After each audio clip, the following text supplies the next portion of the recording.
Dracula by Bram Stoker. Chapter 25. Dr. Seward's Diary.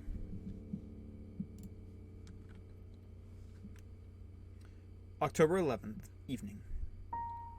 Jonathan Harker's asked me to note this, as he says he is hardly equal to the task, and he wants an exact record kept.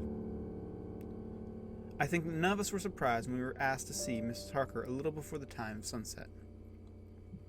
We have of late come to understand that sunrise and sunset are to her times of peculiar freedom, when her old self can be manifest without any controlling force subduing or restraining her, or inciting her to action. This mood or condition begins some half hour or more before actual sunrise or sunset, and lasts till either the sun is high, or whilst the clouds are still aglow with rays streaming across the horizon. At first there's a sort of negative condition, as if some tie were loosened and the absolute freedom quickly follows. When, however, the freedom ceases, the change back or relapse comes quickly, preceded only by a spell of warning silence. Tonight when we met, she was somewhat constrained and bore all the signs of an internal struggle. I put it down myself to making her a violent effort at the earliest instant she could do so. A very few minutes, however, gave her complete control of herself. Then, motioning her husband to sit beside her on the sofa where she was half reclining, she made the rest of us bring chairs up close. Taking her husband's hand in hers, began, "We are all here together in freedom, for perhaps the last time. I know, dear, I know that you will always be with me to the end." This was to her husband, whose hand had, as we could see, tightened upon hers. "In the morning we go out upon our task, and God alone knows what may be in store for any of us. You are going to be so good to me as to take me with you. I know that all that brave, earnest men can do for a poor, weak woman, whose soul is perhaps lost. No, not yet, but it is at any rate at stake. You will do. But you must remember that I am not as you are. There is a poison in my blood, in my soul, which may destroy me, which must destroy me, unless some relief comes to us. Oh, my friends, you know as well as I do that my soul is at stake, and though I know there is one way out for me, you must not, and I must not take it." She looked appealingly to all in turn, beginning and ending with her husband. "What is that way?" asked Van Helsing in a hoarse voice. "What is that way which we must not, may not, take?" "That I may die now, either by my own hand or that of another, before the greater evil is entirely wrought. I know, and you know, that were I once dead, you could and would set my immortal spirit free, even as you did my poor Lucy's. Were death, or the fear of death, the only thing that stood in the way, I would not shrink to die here, now, amidst the friends who I love, and who love me. But death is not all. I cannot believe that to die in such a case, when there is hope before us and a bitter task to be done, is God's will. Therefore I, on my part, give up here in the certainty of eternal rest, and go out into the dark where may be the blackest things that the world or the nether world holds." We were all silent, for we knew instinctively that this was only a prelude. The faces of the others were set, and Harker's grew ashen gray. Perhaps he guessed better than any of us what was coming. She continued, "This is what I can give into the hotchpot." I could not but quote the quaint legal phrase which she used in such a place, and with all seriousness. "What will you give? Your lives, I know," she went on quickly. "That is easy for brave men. Your lives are God's, and you give them back to Him. But what will you give to me?" She looked again questioningly, but this time avoided her husband's face. Quincy seemed to understand. He nodded, and her face lit up. "Then I shall tell you plainly what I want, for there must be no doubtful matter in this connection between us now. You must promise me, one and all, even you, my beloved husband, that, should my time come, you'll kill me." "What is that time?" The voice was Quincy's, but it was low and strained. when you shall be convinced that I am so changed that it is better that I die than I may live. When I am thus dead in the flesh, then you will, without a doubt or a moment's delay, drive a stake through me and cut off my head, or do whatever else may be wanting to give me rest." Quincy was the first to rise after the pause. He knelt down before her, taking her hand in his, said solemnly, "I'm only a rough fellow, who hasn't, perhaps, lived as a man should to win such distinction. But I swear to you, by all that I hold sacred and dear, that should the time ever come, I shall not flinch from the duty that you have set us. And I promise you, too, that I shall make all certain, for if I am only doubtful, I shall take it that the time has come." "My true friend," was all she could say amid her fast-falling tears, as bending over, she kissed his hand.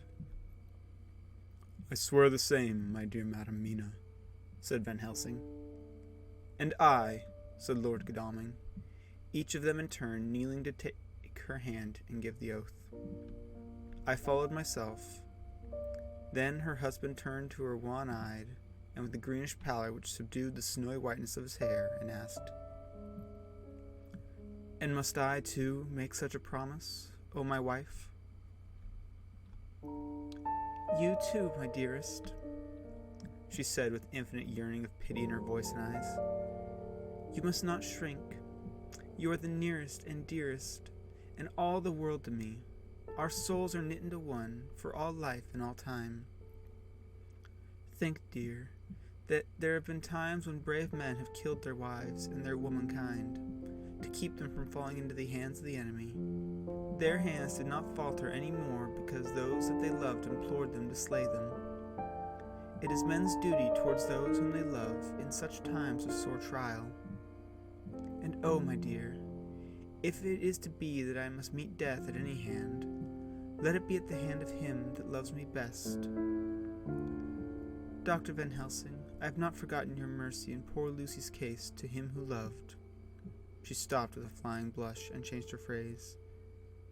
"To him who had best right to give her peace. If that time shall come again, I look to you to make it a happy memory of my husband's life, that it was his loving hand which set me free from the awful thrall upon me." "Again, I swear," came the professor's resonant voice. Mrs. Harker smiled, positively smiled, as with a sigh of relief she leaned back and said, "And now, one word of warning, a warning which you must never forget. This time, if it ever come, may come quickly and unexpectedly, and in such case you must lose no time in using your opportunity. At such a time I myself may be, nay, if the time ever comes, shall be, leagued with your enemy against you. One more request." She became very solemn as she said this. "It is vital and necessary like the other, but I want you to do one thing for me, if you will." We all acquiesced, but no one spoke. There was no need to speak. "I want you to read the burial service." She was interpreted by a deep groan from her husband, taking his hand in hers. She held it over her heart and continued, "You must read it over me some day. Whatever may be the issue of all this fearful state of things, it will be a sweet thought to all or some of us. You, my dearest, will, I hope, read it, for then it will be your voice in my memory forever, come what may." "But, oh, my dear one," he pleaded, "death is afar off from you." "Nay," she said, holding up a warning hand, "I am deeper in death at this moment than if the weight of an earthly grave lay heavy upon me." "Oh, my wife, must I read it?" he said before he began. "It would comfort me, my husband," was all she said, and he began to read when she got the book ready. How could anyone tell of that strange scene, its solemnity, its gloom, its sadness, its horror, and, with all its sweetness, Even a skeptic, who can see nothing but a travesty of bitter truth in anything holy or emotional, would have been melted to the heart as he had seen that little group of loving and devoted friends kneeling round that stricken and sorrowing lady, or heard the tender passion of her husband's voice, as in tones so broken with emotion that often he had to pause. He read the simple and beautiful service from the burial of the dead. I cannot go on. Words and voice fail me.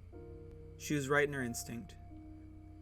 Strange as it all was, bizarre as it may hereafter seem, even to us who felt its potent influence at the time, it comforted us much.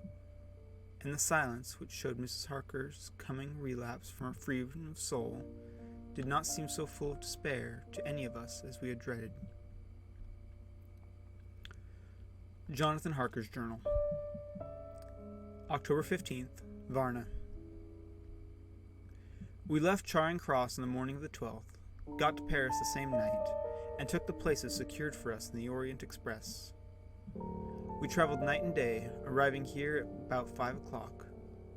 Lord Godalming went to the consulate to see if any telegram had arrived for him, whilst the rest of us came on to this hotel, the Odysseus. The journey may have had incidents. I was, however, too eager to get on to care for them. Until the Tsarina Catherine comes into port, there will be no interest for me in anything in the wide world. Thank God, Mina is well and looks to be getting stronger. Her color is coming back. She sleeps a great deal throughout the journey. She slept nearly all the time. Before sunrise and sunset, however, she is very wakeful and alert, and it has become a habit for Van Helsing to hypnotize her at some times. At first, some effort was needed, and he had to make many passes, but now she seems to yield at once, as if by habit, and scarcely any action is needed. He seems to have power at these particular moments to simply will, and her thoughts obey him. He always asks her what she can see and hear. She answers to the first, "Nothing. All is dark." And to the second, "I can hear the waves lapping against the ship and the water rushing by. Canvas and cordage strain, and masts and yards creak. The water is high. I can hear it in the shrouds, and the bow throws back the foam." It is evident that the Tsarina Catherine is still at sea, hastening on her way to Varna. Lord Godalming has just returned. He had 4 telegrams, one each day since we started, and all to the same effect, that the Tsarina Catherine had not been reported to Lloyd's from anywhere. He had arranged before leaving London that his agent should send him every day a telegram saying if the ship had been reported. He was to have a message even if she were not to be reported, so he might be sure that there was a watch being kept at the other end of the wire. We had dinner and went to bed early. Tomorrow we are to see the vice-consul and to arrange, if we can, about getting on board the ship as soon as she arrives. Van Helsing says that our chance will be to get on the boat before sunrise and sunset. The Count, even if he takes the form of a bat, cannot cross the running water of his own volition, and so cannot leave the ship, as he dare not change man's form without suspicion, which evidently wishes to avoid. He must remain in the box. If, then, we can come on board after sunrise, he is at our mercy, for we can open the box and make sure of him, as we did of poor Lucy, before he wakes. What mercy he shall get from us will not count for much. We think that we shall not have much trouble with officials or the seamen. Thank God, this is the country where bribery can do anything, and we are well supplied with money. We have only to make sure that the ship cannot come into port between sunset and sunrise without our being warned, and we shall be safe. Judge Moneybag will settle this case, I think. October 16th. Mina's report still the same. Lapping waves and rushing water, darkness and favoring winds. We are evidently in good time, and when we hear of the Tsarina Catherine we shall be ready, as she must pass the Dardanelles. We are sure to have some report. October 17th. Everything is pretty well fixed now. I think, to welcome the Count on his return from his tour. Godalming told the shippers that he fancied that the box sent aboard might contain something stolen from a friend of his, and got half a consent that he might open it at his own risk.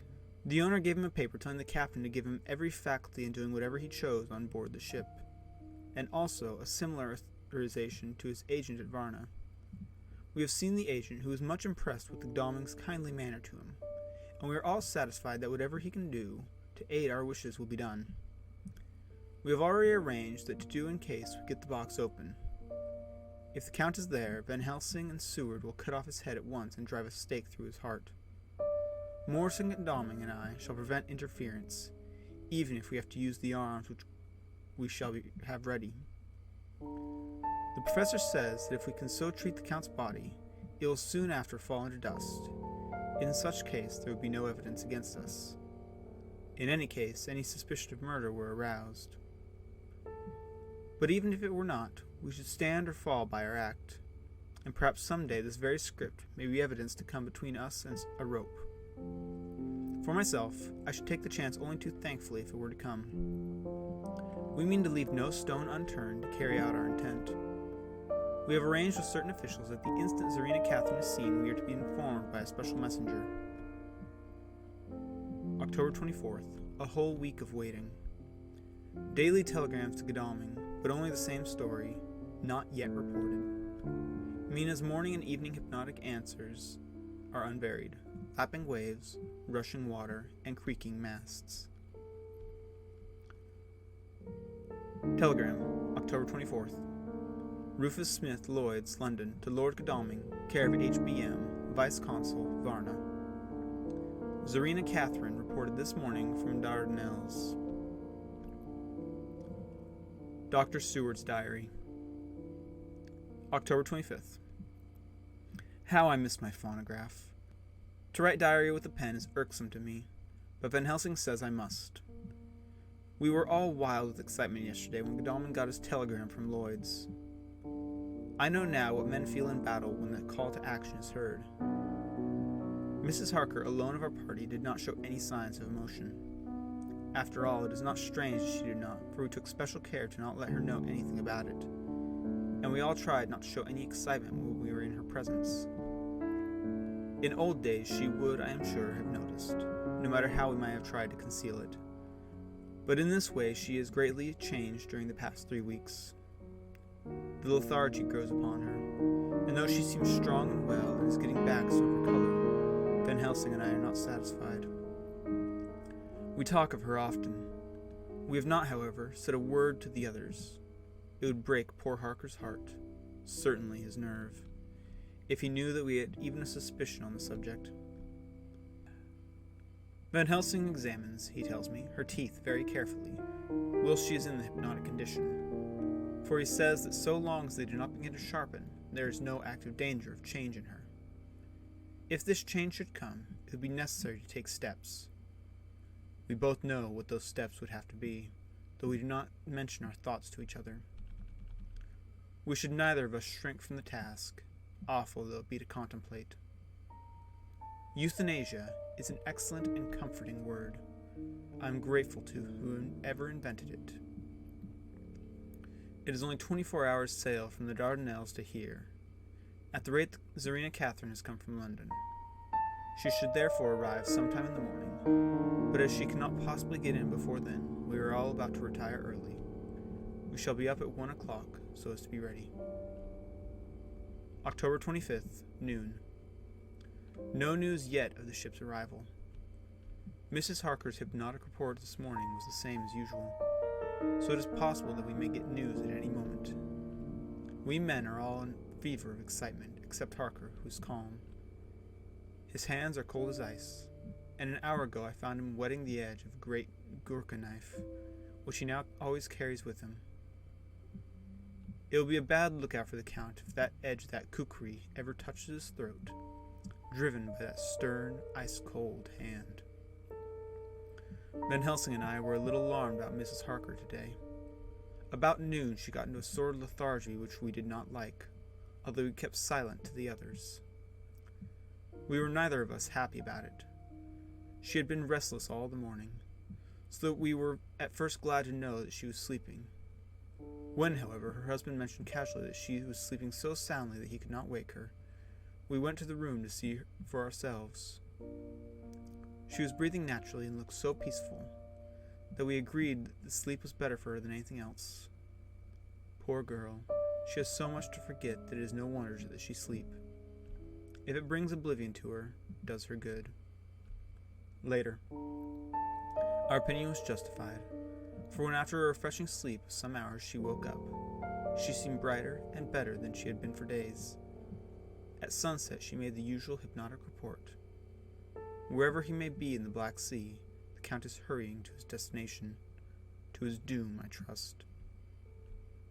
October 26th. Another day and no tidings of the Zarina Catherine. She ought to be here by now. That she is still journeying somewhere is apparent, for Mrs. Harker's report at sunrise was still the same. It is possible that the vessel may be lying by at times, for fog or some steamers which came in last evening reported patches of fog both north and south of the port. We must continue our watching, as the ship may now be signaled at any moment. October 27th, noon. Most strange. No news of the ship we wait for. Mrs. Harker reported last night and this morning as usual, lapping waves and rushing water, though she added that the waves were very faint. The telegrams from London have been the same. No further report. Van Helsing is terribly anxious, and he told me just now that he fears the Count is escaping us. He added significantly, I did not like that lethargy of Madame Mina's. Souls and memories can do strange things during trance. I was about to ask him more, but Harker just then came in, and he held up a warning hand. We must try tonight at sunset to make her speak more fully when in her hypnotic state. October 28th. Telegram. Rufus Smith, London, to Lord Godalming. Care, HBM, Vice Consul, Varna. Zarina Catherine reported entering Galatz at 1 o'clock today. Dr. Seward's diary. October 28th. When the telegram came announcing the arrival in Galatz, I did not think it was such a shock to any of us as might have been expected. True, we did not know whence or how or when the bolt would come, but I think we all expected that something strange would happen. The delay at Varna made us individually satisfied that things would not be just as we expected. We only waited to learn where the change would occur. Nonetheless, however, it was a surprise. I suppose that nature works on such a hopeful basis that we believe against ourselves that things will be as they ought to be, not as we know that they will be. Transcendentalism is a beacon to the angels, even if it be a will-o'-wisp to man. It was not experience, and we all took it differently. Van Helsing raised his hand over his head for a moment, as though in remonstrance with the Almighty, but he said not a word, and in a few seconds stood up with his face sternly set. Lord Godalming grew very pale and sat breathing heavily. I myself, half stunned, and looked in wonder at one another. Quincey Morse tightened his belt with a quick movement which I knew so well. In our old wandering days it meant action. Mrs. Harker grew ghastly white, so the scar on her forehead seemed to burn, but she folded her hands meekly and looked up in prayer. Harker smiled, actually smiled, the dark, bitter smile of one who is without hope, but at the same time his action belied his words, for his hands instinctively sought the hilt of the great kukri knife and rested there. When does the next train start for Galatz? Said Van Helsing to us generally. At 6 o'clock tomorrow morning. We all started, for the answer came from Mrs. Harker. How on earth do you know? You forget, or perhaps you do not know, though Jonathan does and so does Dr. Van Helsing, that I am a train fiend. At home in Exeter I always used to make up the timetables so as to be helpful to my husband. I found it so useful sometimes that I always make a study of the timetables now. I knew that if anything were to take us to Castle Dracula we should go by Galatz, or at any rate through Bucharest. So I learned the times very carefully. Unhappily, there are not many to learn, as the only train tomorrow leaves as I say." "Wonderful woman," murmured the professor. "Can't we get a special?" asked Lord Godalming. Van Helsing shook his head. "I fear not. This land is very different from yours and mine. Even if we did have a special, it would probably not arrive as soon as our regular train. Moreover, we have something to prepare. We must think. Now let us organize. You, friend Arthur, go to the train and get the tickets, and arrange that all be ready for us to go in the morning. Do you, friend Jonathan, go to the agent of the ship and get from him letters to the agent in Galatz, with authority to make search the ship just as it was here. Quincy Morris, you see the vice-consul and get his aid with his fellow in Galatz, and all he can do to make our way smooth, so that no time be lost when over the Danube. John will stay with Madame Mina and me, and we shall consult. For so if time be long you may be delayed, it will not matter when the sun sets, since I am here with Madame Mina to make report." "And I," said Mrs. Harker brightly, and more like her old self than she had been for many a long day, "shall try to be of use in all ways, and shall think and write for you as I used to do. Something is shifting from me in some strange way, and I feel freer than I have been of late." The three younger men looked happier at the moment, as they seemed to realize the significance of her words. But Van Helsing and I, turning to each other, met each a grave, troubled glance, said nothing at the time, however. When the three men had gone out to do their task, Van Helsing asked Mrs. Harker to look up the copy of the diaries and find in the part of Harker's journal at the castle. She went away to get it. When the door was shut upon her, he said to me, "We mean the same. Speak out."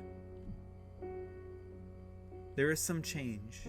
It is a hope that makes me sick, for it may deceive us." "Quite so. Do you know why I asked her to get the manuscript?" "No," said I, "unless it was to get an opportunity of seeing me alone." "You are part right, friend John, but only in part. I want to tell you something, and oh, my friend, I am taking a terrible risk, but I believe it is right. In the moment when Madame Mina said those words that arrest both our understanding, an inspiration came to me. In the trance of 3 days ago, the Count sent her his spirit to read her mind, and more like he took her to see him in his earth box in a ship, with water rushing, just to go free, rise and set of sun. He learned then that we are here, for she have more to tell in her open life, with eyes to see and ears to hear, than he, shut as he is, in his coffin box. Now he make his most effort to escape us. At present he want her not. He is sure with his so great knowledge that she will come at his call, but he cut her off, take her, as he can do, out of his own power, that so she come not to him.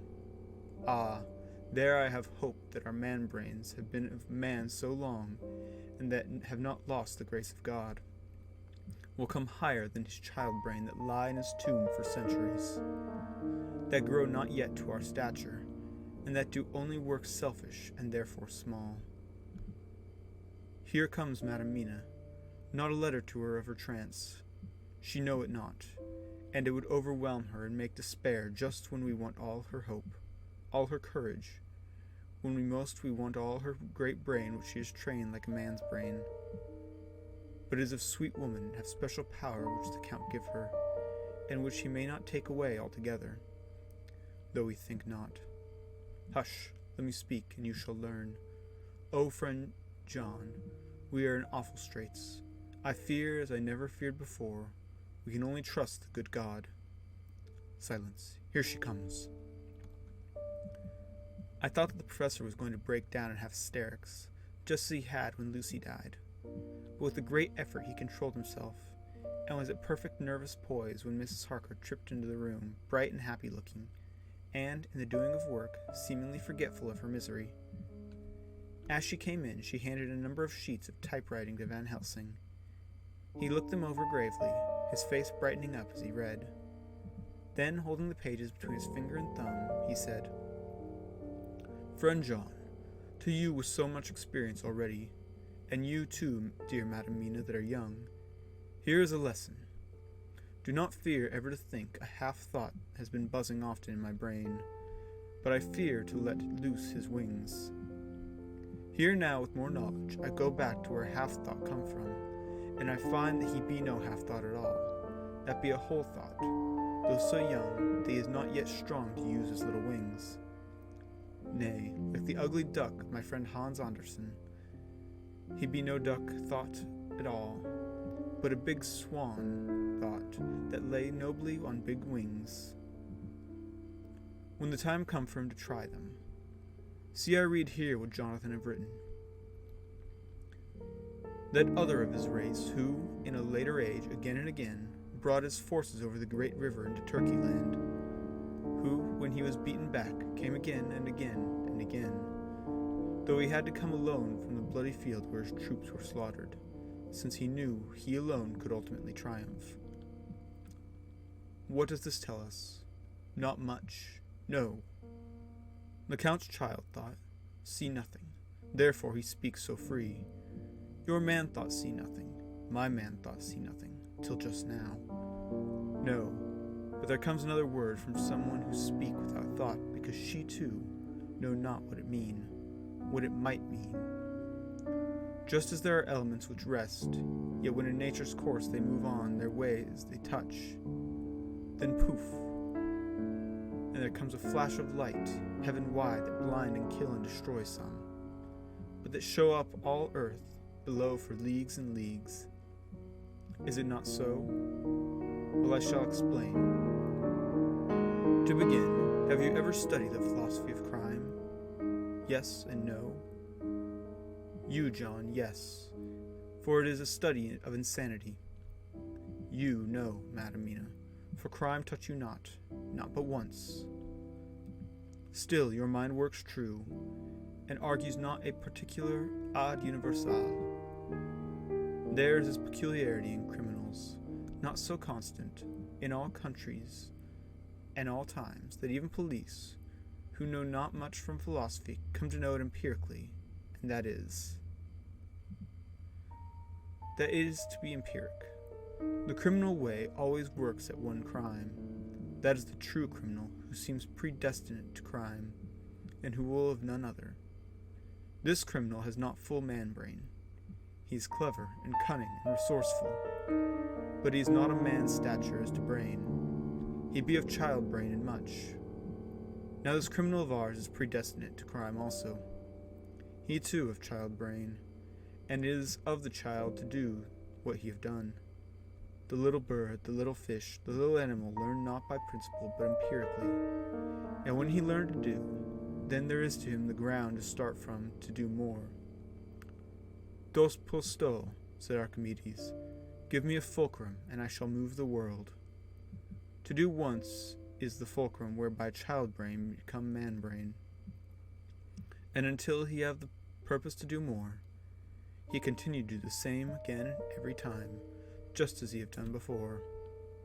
Oh, my dear, I see that your eyes are opened, and that to you the flashing of lightning show all the leagues. For Mrs. Harker began to clap her hands, and her eyes sparkled. He went on. Now you shall speak. Tell us two dry men of science what you see with those bright eyes. He took her hand and held it while she spoke. His finger and thumb closed on her pulse, as I thought instinctively and unconsciously, as she spoke. The Count is a criminal, and of criminal type. Nordau and Lombroso would so classify him a co-criminal. He is of imperfectly formed mind, thus, in a difficulty, he has to seek resource in habit. His past is a clue, and the one page of it that we know, and from his own lips, tells us that once before, when in what Mr. Morris would call a tight place, he went back to his own country from the land he had tried to invade, and thence, without losing purpose, prepared himself for a new effort. He came again better equipped for his work, and won. So he came to London to invade a new land. He was beaten, and when all hope of success was lost, and his existence in danger, he fled back over the sea to his home, just as formerly as he had fled back over the Danube from Turkey land. Oh, good, good. "Oh, you so clever lady," said Van Helsing enthusiastically, as he stopped and kissed her hand.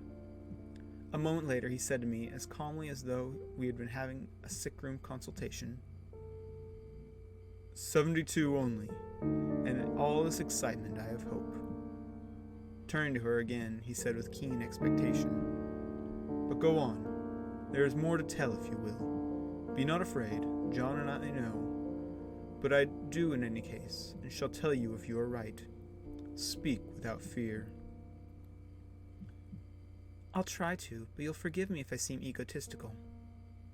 "Nay, fear not. You must be egoist, for it is of you that we think."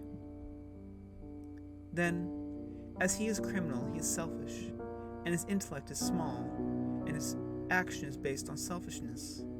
He confines himself to one purpose. That purpose is remorseless.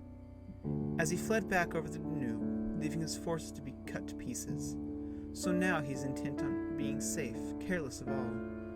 So his own selfishness frees my soul somewhat from the terrible power which he acquired over me on that dreadful night. I felt it. Oh, I felt it. Thank God for his great mercy, my soul is freer than it has been since that awful hour. And all that haunts me is a fear, lest in some trance or dream he may have used my knowledge for his ends." The professor stood up. "He has so used your mind, and by it he has left us here in Varna, whilst the ship that carried him rushed through He has so used your mind, and by it he left us here in Varna, whilst the ship that carried him rushed through enveloping fog up to Galatz, where, doubtless, he had made preparation for escaping from us. But his child mind only saw so far, and it may be that, as ever in God's providence, the very thing that the evildoer most reckoned on for his selfish good turns out to be his chiefest harm. The hunter is taken in his own snare. As the great psalmist says, for now that he thinks he is free from every trace of all of us, and that he has escaped us with so many hours to him, then his selfish child brain will whisper him to sleep. He thinks, too, that as he cut himself off from knowing your mind, there can be no knowledge of him to you. There is where he failed. That terrible baptism of blood which he give you makes you free to go to him in spirit, as you have as yet done in your times of freedom, when the sun rise and set. At such times you go by my volition and not by his. And this power to good of you and others, as you have won from your suffering at his hands. This is now all more precious that he know of it not, and to guard himself, have even cut himself off from his knowledge of our where. We, however, are not selfish, and we believe that God is with us through all this blackness, and these many dark hours. We shall follow him, and we shall not flinch, even if we peril ourselves, that we become like him.